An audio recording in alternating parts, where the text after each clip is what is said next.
네, 오늘 함께 살펴볼 성경 본문은 마태복음 17장 1절부터 8절까지입니다. 마태복음 17장 1에서 8절까지 기록된 한이의 말씀을 낭독하도록 하겠습니다.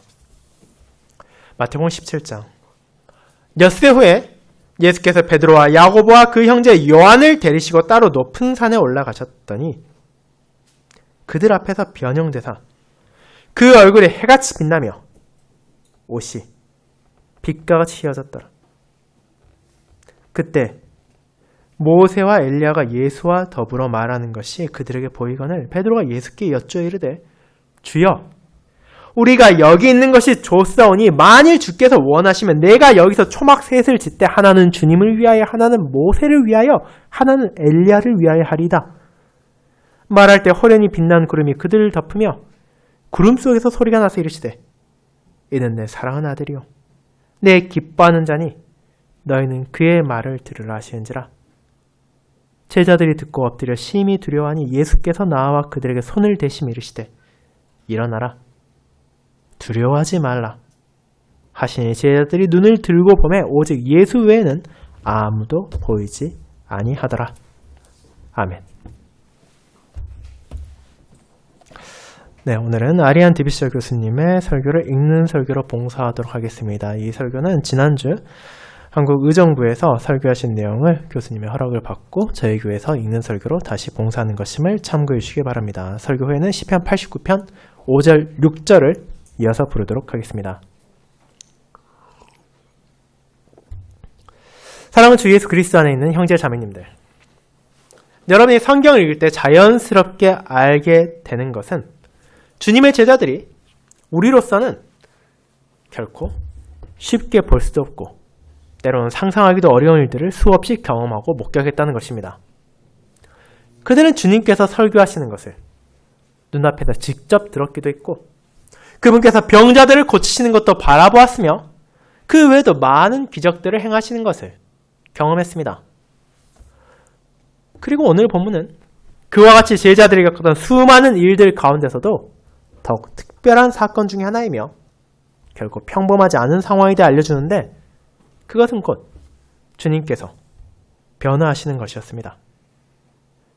저는 이에 대해 다음과 같은 제목과 대지로 여러분께 복음을 선포하고자 합니다. 그리스도께서 변모하실 때 그리스도의 영광이 나타났습니다. 첫 번째 하늘의 증인들에 의해, 두 번째 구름 속 음성으로, 세 번째 구주의 손길로 라는 제목과 대지들입니다. 먼저 하늘의 증인들에 의해라는 부분을 생각해 보겠습니다. 형제자매 여러분, 앞서 말씀드렸듯이 오늘 본문은 아주 특별한 사건에 대해 우리에게 알려줍니다. 곧 주 예수님께서 세 제자를 데리고 높은 산에 올라가신 사건입니다. 본문을 시작하는 1절은 엿새 후에라고 시간을 알려줍니다. 그러니 분명 이 엿새 전에 어떤 일이 일어난지를 생각해 보면 이 본문과의 관련성을 찾을 수 있을 것입니다. 그 일에 관해서는 마태복음 16장에서 읽을 수 있습니다. 주님과 제자들 사이에서 중요한 대화가 있었습니다. 베드로는 여기에서 아름다운 고백을 했습니다. 주는 그리스도시요 살아계신 하나님의 아들이시니이다. 마태복음 16장 16절입니다. 주님께서는 이 고백을 받아주셨고 이제 제자들을 향해 예루살렘에 가서 자신이 많은 고난을 받을 것이며 심지어 죽을 것이고 사흘날에 죽은 자들 가운데서 일으킴을 받게 될 것임을 전하셨습니다. 그런데 이는 제자들에게 있어 결코 받아들이기 쉬운 것이 아니었으며 그들의 격한 반발을 불러일으켰습니다.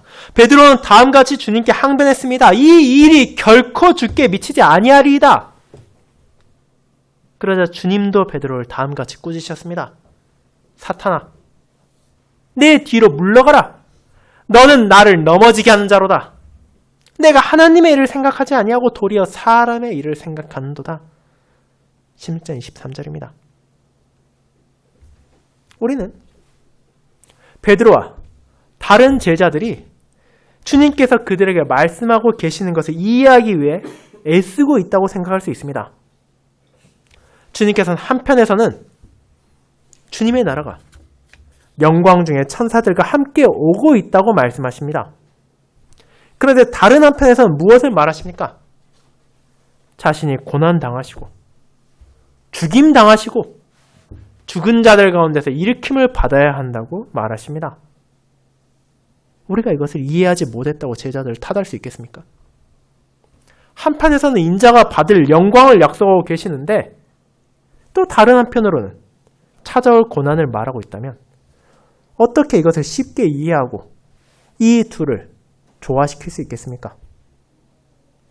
그렇게 제자들 일을 받아들이기 힘들어한 것은 결코 이상한 일이 아닙니다. 그리고 이것이 주님께서 베드로와 야고보, 요한이라는 세 제자를 데리고 높은 산에 오르신 배경입니다. 성경은 이에 대해 어떤 산인지는 말하지 않습니다. 이를 다볼산이라 하는 사람도 있고 헤르몬산이라 보는 사람도 있으며 그 외에 다른 어떤 산이라고 주장하는 사람들도 있습니다. 그런데 여기에서 중요한 것은 어떤 이름을 가진 산인지가 아니라 산이었다는 사실 자체가 중요합니다.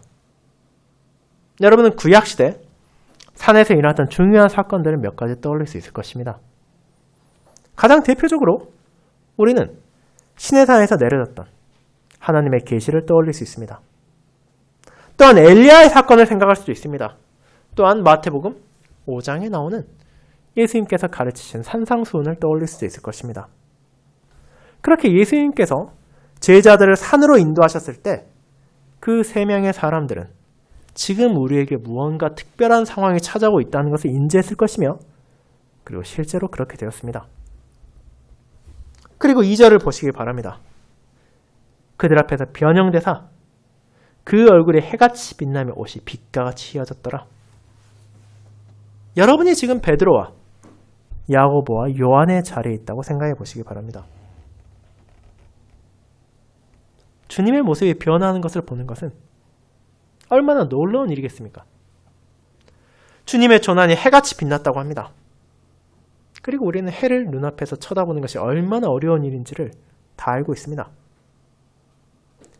그런데 우리는 그것이 그저 하나의 놀라운 일에서 멈추는 것이 아니라 이것이 구약과 어떤 영광인지를 떠올릴 수 있어야 합니다. 제자들에게는 모세를 떠올리게 했을 것입니다. 모세가 시내산에서 내려왔을 때 그의 얼굴 피부가 빛났습니다.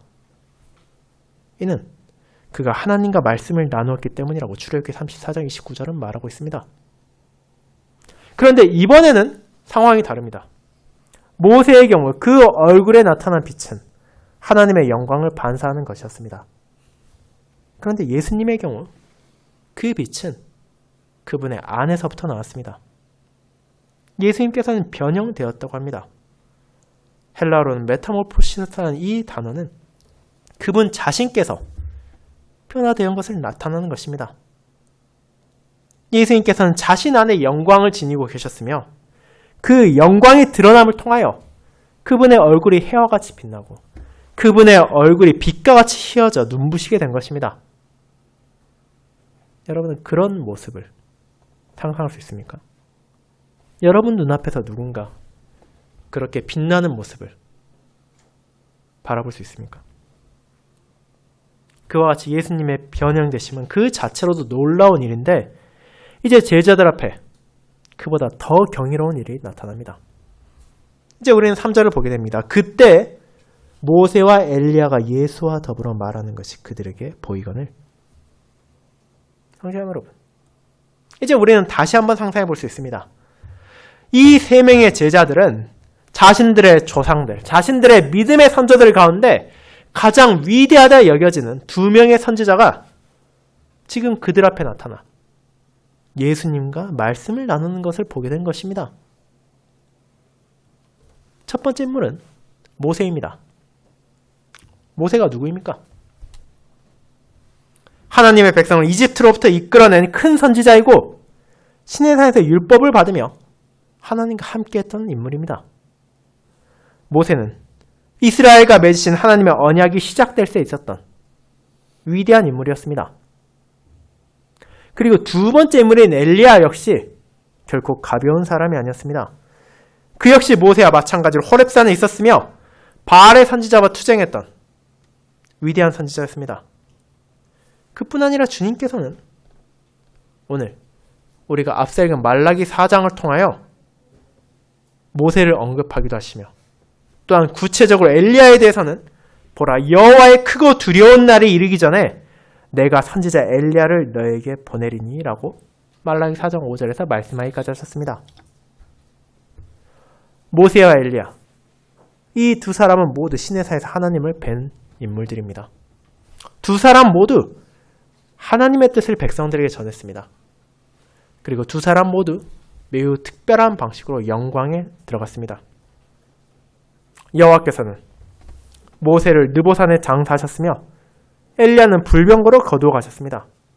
그리고 이제 그토록 특별한 두 선지자가 하늘의 처소를 떠나 이 땅에 내려와서 예수님과 말씀을 나누고 있는 것입니다. 이 점에 대해 우리는 생각할 점이 많습니다. 그리고 저는 이를 세 가지 면으로 간략히 짚어보고자 합니다. 첫째로 모세와 엘리야가 제자들에게 나타났다고 성경에 명시하기에 이 사건은 무엇보다 제자들의 믿음을 굳세게 하도록 일어난 것입니다. 하나님께서는 모세와 엘리야를 이 땅에 보내셔서 제자들이 예수님께서 참으로 메시아라는 믿음을 굳건하게 해주신 것입니다. 제자들이 예수님께서 영원부터 가지셨던 하나님의 영광, 곧 우리 중 하나와 같이 되시려 내려놓으셨던 그 영광을 엿볼 수 있게 하신 것입니다. 이것이 얼마나 놀라운 일입니까? 시간이 지난 후 사도 요한은 이렇게 기록했습니다. 말씀이 육신이 되어 우리 가운데 거하심에 우리가 그의 영광을 보니 아버지의 독생자의 영광이요 은혜와 진리가 충만하더라. 요한복음 1장 14절입니다. 또한 사도 바울은 고린도서 4장에서 예수 그리스도의 얼굴에서 하나님의 영광을 보는 것에 관해 기록합니다. 그렇기에 그와 같은 주님의 영광을 바라본 새 제자들에게 이것이 얼마나 놀라운 격려가 되겠습니까? 그 하늘의 영광이 그 자리에 있던 제자들에게 자신들의 스승이 진실로 그리스도시요 하나님의 아들이심을 확증해 준 것입니다. 제자들은 그분을 믿을 수 있었을 것이고 심지어 그들이 아직 믿지 못하는 것들에 대해서도 아직 이해하기 힘들고 받아들이기 어려워한 주님의 가르침에 있어서도 그것을 믿어야 된다는 것을 깨닫게 되었을 것입니다. 그래서 이는 우리에게도 격려가 됩니다. 예수님께서는 유일하십니다. 어떤 선지자보다도 더 위대하신 분이십니다. 모세나 엘리야뿐만이 아니라 어떤 이들이 가장 위대한 선지자라 칭하는 무하마드조차도 그분과 결코 비교될 수 없습니다. 왜냐하면 예수님께서는 하나님이시기 때문입니다. 잠시 동안 하나님으로서의 예수님의 영광이 그 산에서 드러났습니다. 이는 하나님으로서 그분의 영광이 새 제자에서 멈추는 것이 아니라 그분의 날, 그리스도께서 살아있는 자들과 죽은 자들을 심판하러 오시는 날 온 세상에 밝혀지게 될 것이라는 그 사실의 전조였습니다. 그렇게 우리는 그와 같은 주님의 영광을 바라보며 그분의 말씀을 믿을 수 있습니다. 그리고 둘째로 이것은 주님 자신에게도 격려가 되었습니다. 모세와 엘리야는 그저 새 제자 앞에 나타나기만 한 것이 아닙니다. 그들은 무언가를 했습니다. 그것이 무엇입니까? 그들은 하늘로부터 내려와 그 산에서 실제로 예수님과 더불어 대화를 나누었습니다. 그들이 무엇에 관해 말했습니까?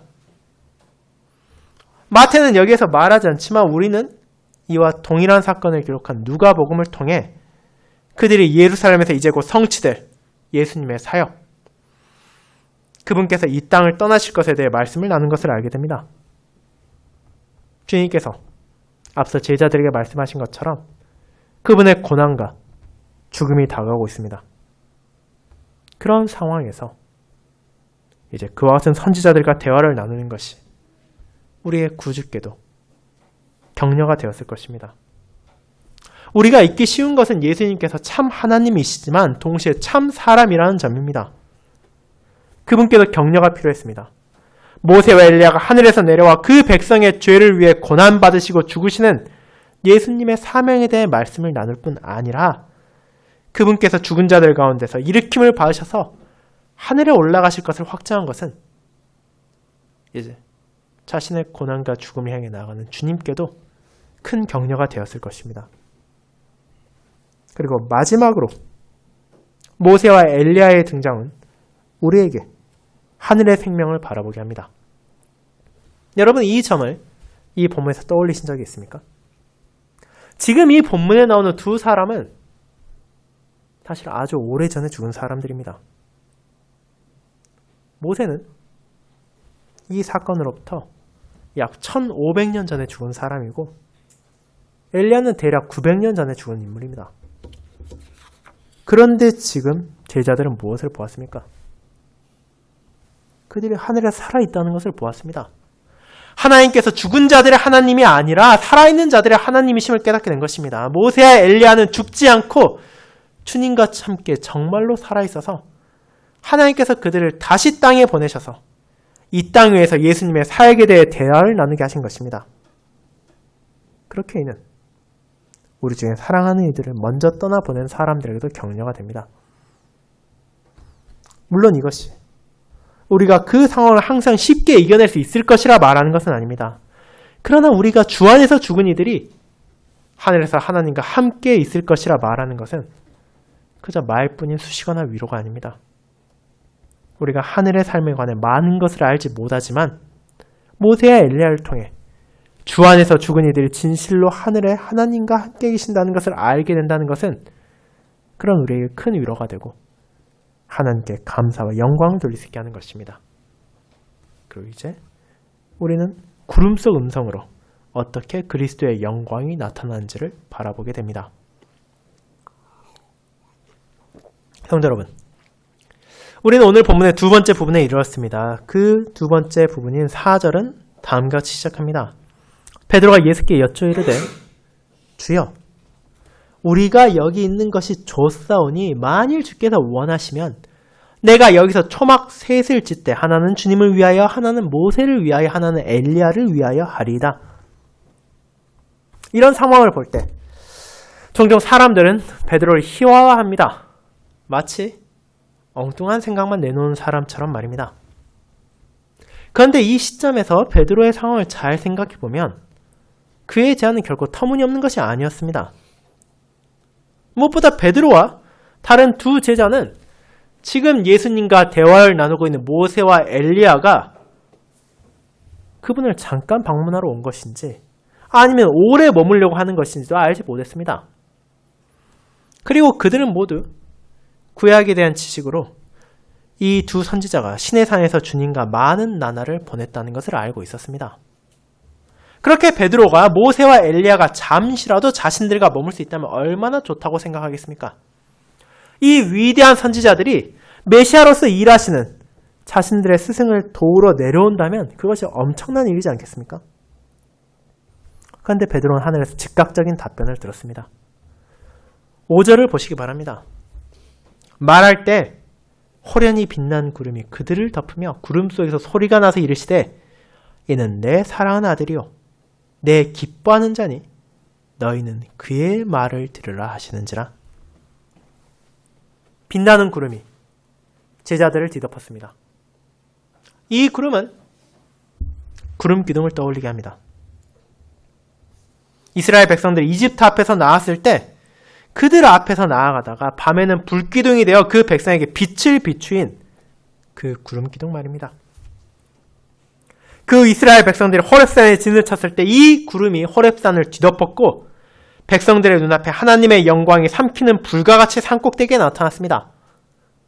그 안에 모든 것이 밝고 빛나는 구름으로 뒤덮였을 때 이는 제자들에게 아주 강렬한 경험이었을 뿐 아니라 실제로는 두렵기도 한 순간이었을 것입니다.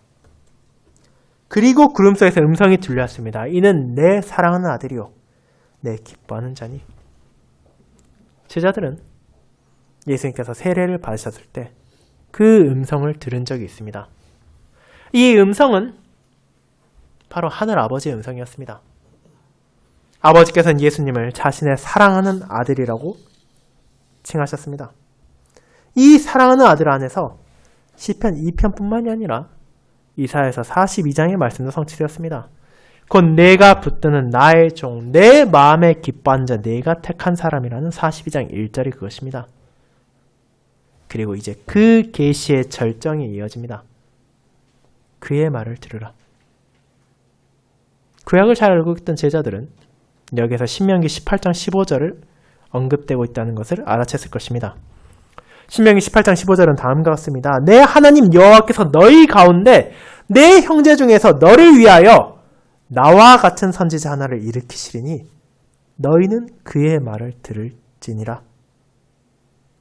이것은 다름 아닌 지금 그 자리에 예수님과 함께 대화를 나누던 모세가 하나님의 뜻을 이스라엘 백성들에게 전한 것이었습니다. 그는 하나님께서 때가 되면 나와 같은 선지자를 그들 가운데 일으키실 것이고 그분의 말을 너희가 들어야 된다고 말했습니다. 그리고 여기서 모세는 하늘에서 내려와서 바로 지금 그와 대화를 나눈 예수님께서 그 선지자라는 것을 나와 같이 하나님의 뜻을 전하는 선지자이며 동시에 나보다 큰 선지자이심을 자신의 존재로 확증해 주는 것처럼 보입니다. 그렇다면 이것이 제자들에게 무엇을 의미하겠습니까? 만약 제자들이 여전히 엿새 전에 들었던 예수님이 맞으셔야 할 고난과 죽음과 부활에 대한 가르침을 의심하고 있었다면, 여전히 받아들이지 못하고 있었다면 이제 그들의 불안이 사라졌을 것입니다. 그분의 말씀을 들어야 한다는 것을 알게 되었을 것입니다. 제자들은 하늘의 증인들 모세와 엘리야만이 아니라 바로 하나님 자신으로부터 그 확증을 들었기 때문입니다. 시간이 지난 후 베드로 후서에서 베드로 사도는 이 경험을 회상하며 이렇게 말합니다. 우리가 예수님의 위엄을 보았다고, 우리가 그 거룩한 사에서 주님과 함께 있었다고, 우리 자신이 하늘에서 온 음성을 들었다고 말입니다. 이는 다음같이 베드로서 1장 16에서 18절에 기록되어 있습니다. 우리 주 예수 그리스도의 능력과 강림하심을 너희에게 알게 하는 것이 교묘히 만든 이야기를 따른 것이 아니요, 우리는 그의 크신 위엄을 친히 본 자라. 지극히 큰 영광 중에 이러한 소리가 그에게 나기를, 이는 내 사랑하는 아들이요 내 기뻐하는 자라 하실 때 그가 하나님 아버지께 존귀와 영광을 받으셨느니라. 이 소리는 우리가 그와 함께 거룩한 산에 있을 때 하늘로부터 난 것을 들은 것이라. 그렇다면 이것이 우리에게는 어떤 의미가 있습니까?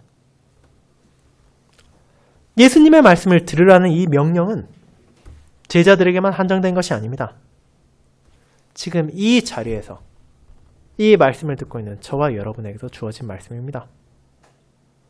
우리에게도 중요한 가르침입니다. 비록 우리가 그 장소에 없었지만 이를 목격한 사람의 증언을 가지고 있을 뿐 아니라 이를 기록한 하나님의 말씀을 받았기 때문입니다. 우리도 그분께서 나의 주님이라는 사실을 인정하고 그분의 말씀을 들어야 하며 이 명령을 실제적으로 와닿는 방식으로 적용해야 합니다. 예수님께서 그분 자신을 따르고 그 말씀을 듣도록 우리를 부르셨기 때문입니다. 우리가 하이델베르 교리문답에서 고백하듯이 예수님께서는 우리의 대선지자이시며 우리의 교사이십니다. 그렇기에 예수님께서 지금 하늘에 계시다 하더라도 우리는 늘 그분과 연결되어 교사이신 그분의 가르침의 제자로서 순종하도록 부름받았습니다.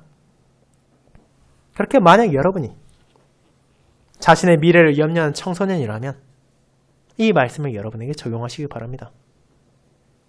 반드시 예수님의 말씀을 들으시고 그분께 순종하며 그분의 발자취를 따라가셔야 합니다. 직장에서의 경력이나 가정생활로 인해 염려하는 청년과 장년들이라면 이 말씀을 여러분에게 적용하시기 바랍니다. 반드시 예수님의 말씀을 들으시고 그분께서 기뻐하시는 삶을 살기 위해 그 목표에 따라 노력하시길 바랍니다.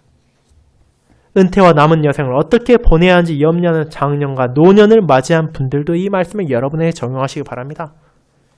지금 이 순간에도 주님의 말씀을 마음에 새기고 그 말씀에 따라 남은 삶을 살아가시길 바랍니다. 그렇게 우리 모두에게 주어진 질문은 바로 이것입니다. 우리가 정말로 예수님의 말씀을 듣고 있는가 하는 것입니다. 이 세상에는 그분을 대신하여 우리의 주인이 되고자 하는 매력적으로 들리는 수많은 목소리들이 있습니다. 그들 모두가 우리에게 나의 말을 들으라고 나의 말을 따르라며 외치기도 하고 강요하기도 하고 유혹하기도 합니다. 그리고 연약한 사람으로서 우리는 때때로 그런 목소리가 진실로 매혹적으로 들리고 그들의 말에 귀가 솔깃하게 될 때도 있습니다. 하지만 우리는 누구의 말을 들어야 합니까? 우리는 한 목소리만을 들어야 합니다. 그리고 그것은 우리의 주님의 말씀입니다. 하나님께서 그와 같이 자신의 아들의 말씀을 우리가 따르기를 원하십니다. 그렇게 우리는 그의 말씀을 들어야 합니다. 그리고 이제 마지막 구주의 손길로 그리스도의 영광이 나타났다는 사실을 생각해 보도록 하겠습니다.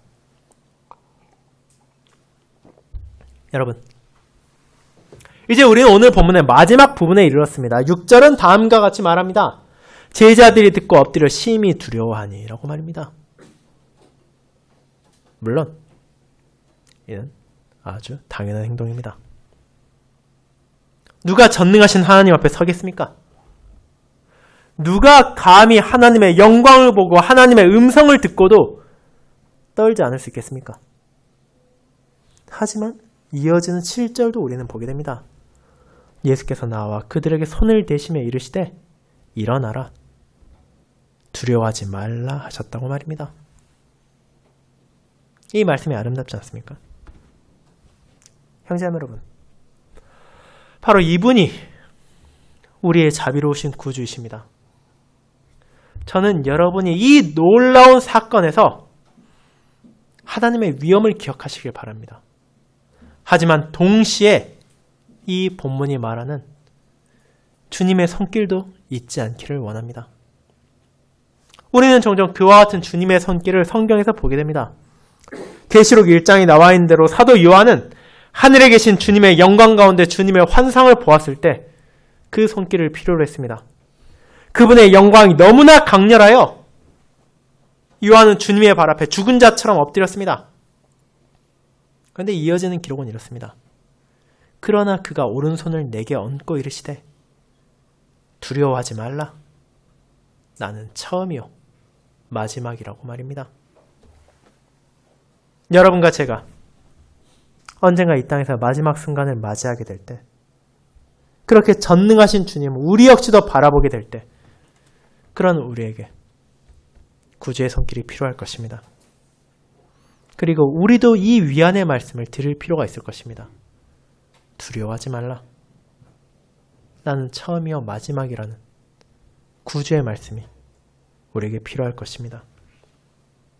그뿐 아니라 우리의 인생의 여러 순간순간들에도 이런 위안이 필요할 것입니다. 예를 들어 우리가 나이가 들어 몸이 약해질 때, 혹은 수술을 받기 위해 병원에 가지만 결과가 어떻게 될지 확신할 수 없을 때, 혹은 남편이나 아내, 자녀와 같이 사랑하는 사람을 잃게 될 것을 깨닫고 그 아픔을 내가 어떻게 견뎌야 할지 알 수 없을 때, 혹은 더 일반적으로 주님께서 우리가 자신의 십자가를 지고 그분을 따르라 하실 때 우리는 당연히 이것들을 겪게 될 것입니다. 결국 우리는 주님의 발자취를 따라 살아가야 하기 때문이며 그 길은 좁고 가시가 있는 험난한 길일 것이기 때문입니다. 그렇다면 우리가 어떻게 이런 길을 나아갈 수 있습니까? 어떻게 이 모든 슬픔과 비참을 견뎌낼 수 있습니까? 그 답이 8절에 있습니다. 제자들이 눈을 들고 보매 오직 예수 외에는 아무도 보이지 아니하더라. 모세 엘리야는 떠났습니다. 그들을 뒤덮었던 구름도 사라졌습니다. 어떤 면에서는 모든 것이 원래대로 이전과 같이 돌아갔다고 말할 수도 있을 것입니다. 그러나 그렇지 않습니다. 모든 것이 원래대로 돌아간 것이 아닙니다. 제자들에게는 예수님이 계셨습니다. 그분의 영광을 나타내신 분이 계셨습니다. 하늘 아버지의 음성을 듣게 하신 분이 계셨습니다. 무엇보다도 그분께서 그들과 함께하고 계셨습니다. 그리고 그것으로 충분합니다. 그리고 이는 우리에게도 마찬가지입니다. 우리에게 예수님이 계시며 그것으로 우리에게 충분한 것입니다. 그것이 베드로와 제자들에게 충분한 것이었으며 우리를 앞선 수많은 믿음의 선진들에게 충분했고 저에게 충분하면 여러분에게도 충분합니다. 예수님께서는 이 세상 끝날 때까지 항상 우리와 함께 하시겠다고 약속하셨습니다. 그리고 지금도 자신의 영을 통해 우리와 함께 하시는 그분께서 우리의 선지자요, 교사이십니다. 그렇게 이제 우리는 지금도 나와 함께 하시는 그분의 말씀을 들어야 합니다. 그분께서는 우리의 연약함을 동정할 수 있는 대제사장이시며 여전히 양들을 사랑하시는 선하고 위대한 목자이십니다. 그렇게 설교를 정리하며 이제 오늘 본문이 말하는 주님의 변모가 우리의 구주에 대해 가르치시는 말을 세 가지로 요약하고자 합니다. 첫째, 그분께서는 언제나 영원하신 하나님의 아들로서 아버지의 영광에 참여하시는 분이십니다. 그분의 승리의 날, 이 영광을 마주하는 것이 바로 우리 모두의 소망입니다. 둘째, 그분께서는 우리의 큰 선지자이시며 선생이십니다. 그렇게 우리는 다른 목소리를 듣는 것이 아니라 바로 그분의 말씀을 들어야 합니다. 우리의 모든 삶의 순간에 기쁠 때나 즐거울 때나 슬플 때나 괴로울 때나 우리가 따라야 하는 것은 그분의 말씀이며 우리가 신뢰해야 되는 것은 그분의 약속입니다. 그리고 마지막으로 그분께서 바로 우리의 자비로우신 구주이십니다. 그분은 우리의 모든 필요 속에서 우리를 위로하시는 분이십니다. 삶의 파도가 우리를 뒤덮고 때로는 우리를 좌절하게 만드는 것 같다 하더라도 그분의 손길 안에서 우리는 두려워하지 않을 수 있습니다. 일어날 수 있습니다.